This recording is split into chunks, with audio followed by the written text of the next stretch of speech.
Qurban hayiti qiladigan muhim ishlar qaysi? Savol. Assalomu alaykum. Muborak Qurban hayitida musulmon kishi qilishi kerak bo'lgan muhim ishlar qaysi? Nimalarga diqqat qilishimiz kerak? Javob. Va alaykum assalom va rahmatullohi va barakatuh. Barliq hamd sanolar Janobi Allohga bo'lsin. Durud va salomlar payg'ambarimizga, u zotning oila tavobatlariga, ashablariga va u zotga toki qiyomatgacha ergashganlarga bo'lsin. Kuchli qarashda hayit namozining hukmi vojibdir. Hayit degan arabcha so'z bo'lib, qayta va takror kelishini bildirdi.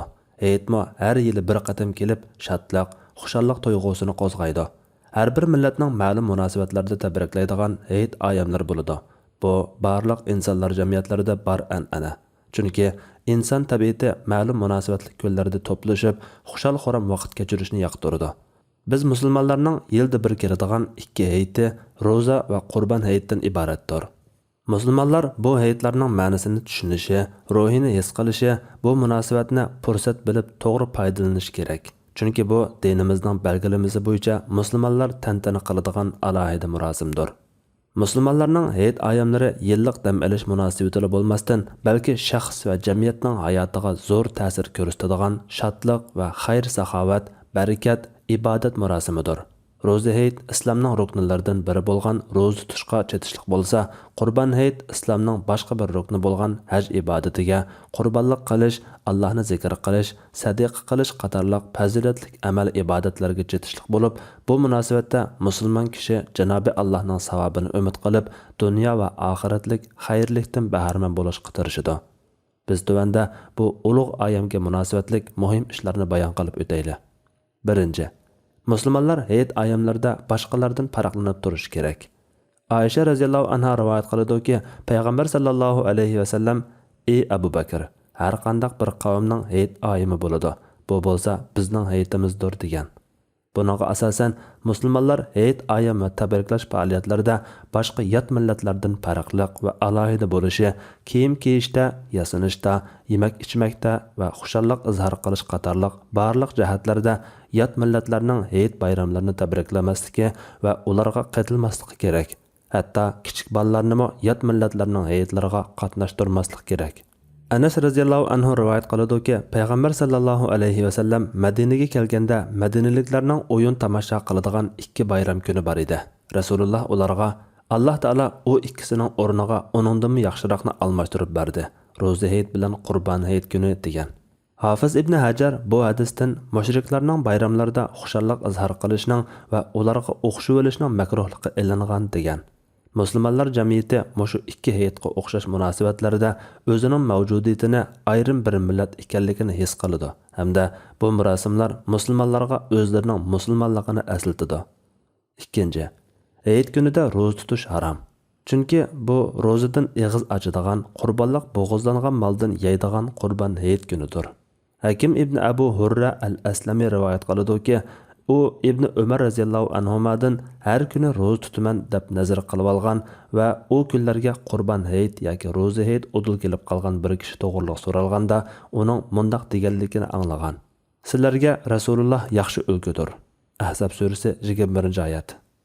U zot Qurban hayit yoki ro'za hayit kuni ro'za tutmaydi. U ikki kunda ro'za tutishni durust deb qaramaydi.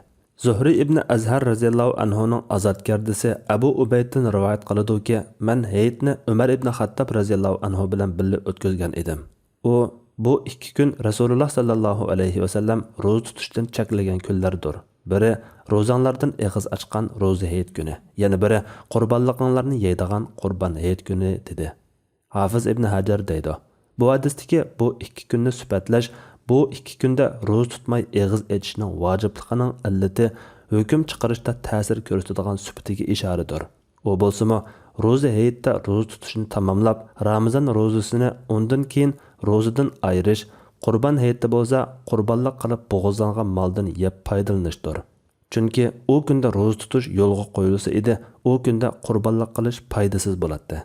Yani Rasululloh sallallohu alayhi va sallam ro'za hayit bilan Qurban hayit kunlari ro'za tutishdan to'sgan. Imom Navaviy aytadi: barliq olimlar bu ikki kunda ya nazr yoki nafla yoki kafarat yoki boshqa turli ro'zani har qanday ahvolda tutishga bo'lmaydiganligida birdek ittifoqqa kelib ijmo qilgandir. 3. Hayit namozini o'qish. Hayit namazini o'qish vojibdir. Alloh taolo Parvardigoring uchun namoz o'qig'in va bo'g'izlag'in deb buyurgan. Kavsar surasi 2-oyat. Shunga har bir musulmon kishi hayit namoziga qatnashishi va uningdagi savob va barakatga nail bo'lish kerak. Hayit namozini o'qiy olmagan kishi uni keyin qazo qiladi. Ayollarmi chiqib hayit namoziga qatnashsa sunnatga muvofiq bo'ladi.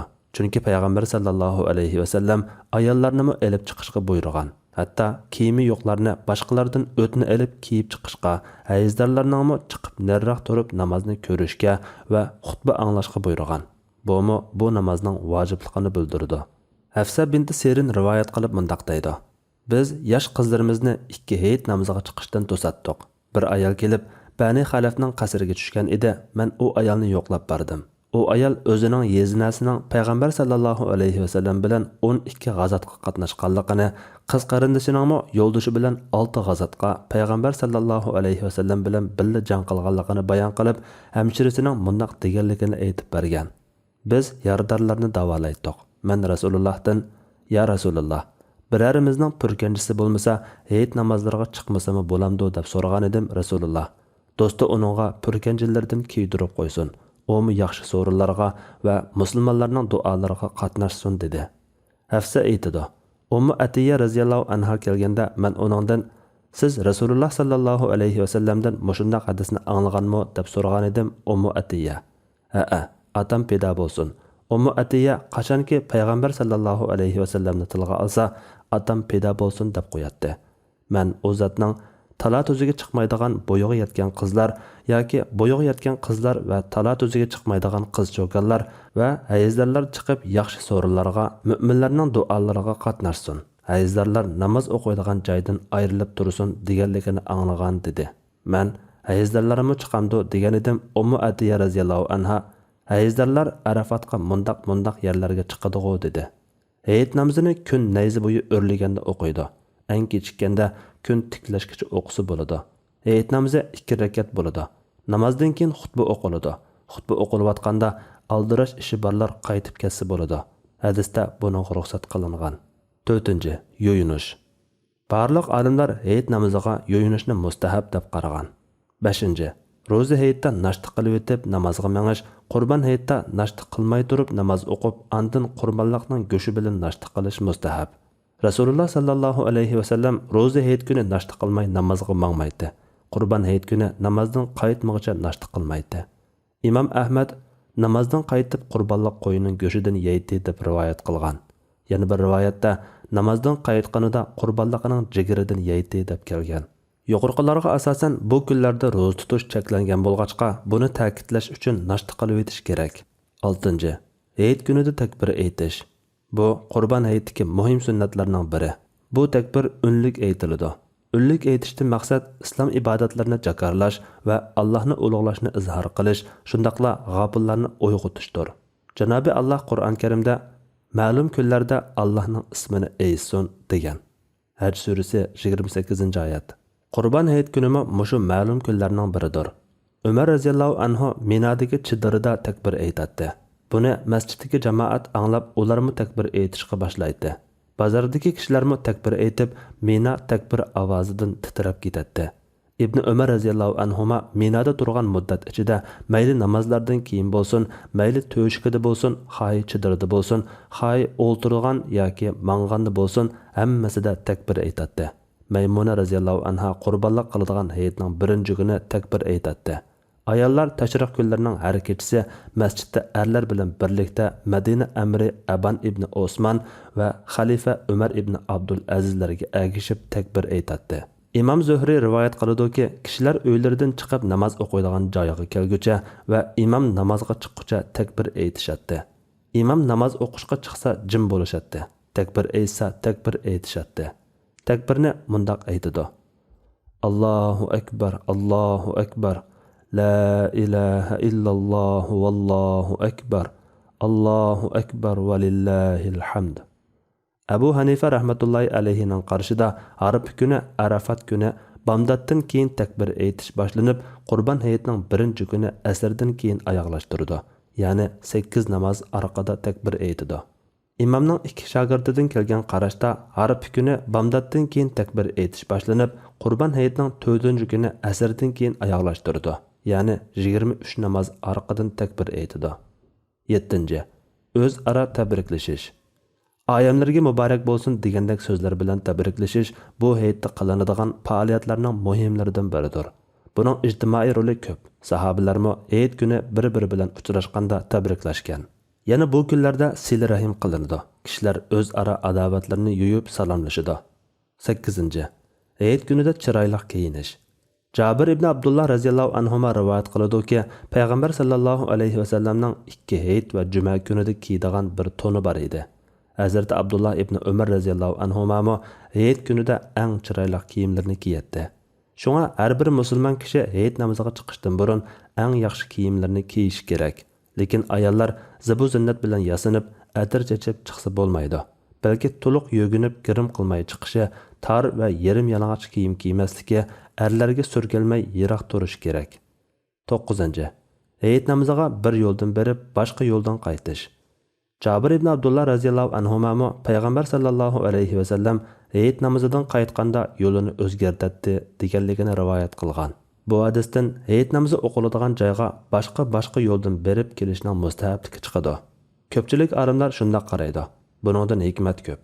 Masalan, yo'llardagi farishtalarmo uningga guvoh bo'lish, islom faoliyatlarini namoyon qilish, Allohning zikrini namoyon qilish qatorliqlar.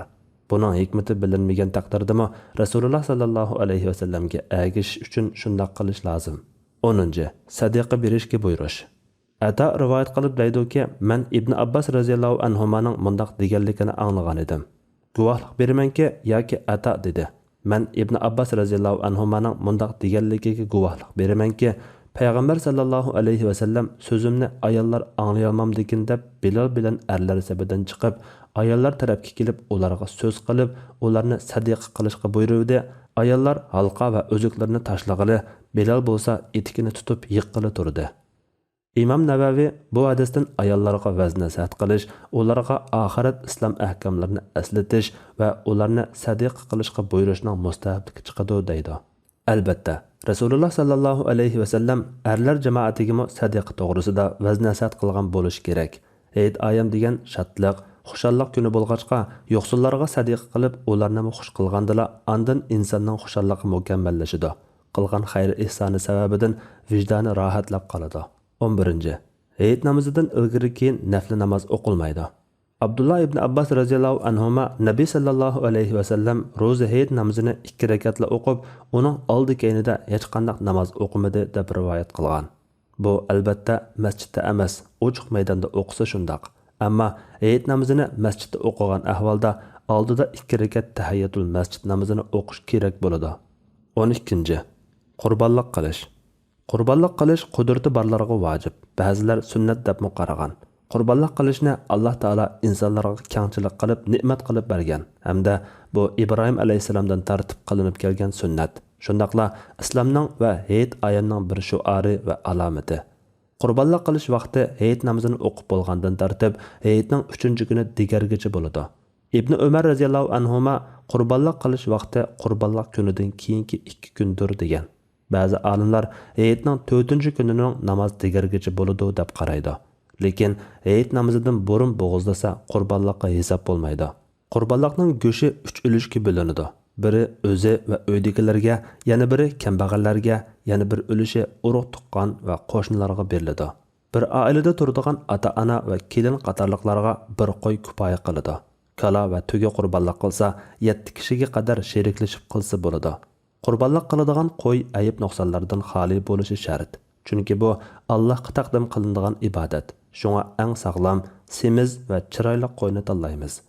Yosh jihatdan 6 oyni to'ldirgan semiz qo'y bo'lishi, semiz bo'lmasa 1 yilni to'ldirgan bo'lishi, o'chga 1 yilni to'ldirgan bo'lishi, kala 2 yilni to'ldirgan bo'lishi, tuga 5 yilni to'ldirgan bo'lishi shart. 13. Hayitda halol o'yin tomosha bilan ko'ngil etishga bo'ladi. Dinimiz hayitlarni shod-xuramlik kayfiyati bilan o'tkazishni ta'kidlaydi. Shundaqdimi musulmon kishining shod-xuram bo'lishi, harom ishlarni qilishga bog'liq bo'lib qolmasligi, halol doirada ko'nglini ajolaydigan, shodlanishi uchun haromga muhtoj bo'lmaydigan, taat doirasida o'ynab Allohning savobini ko'zlab, dunyodami shod, oxiratdami shod bo'lishga tirishish kerak. Janobi Alloh deydi: "Iymon etgan yaxshi amallarni qilganlar xushalliqqa, go'zal qarorgohga erishadi." Ra'd surasi 29-oyat. Allah eng to'g'risini bilguchidir. Fatvoda Doktor Abdul Aziz rahmatullah.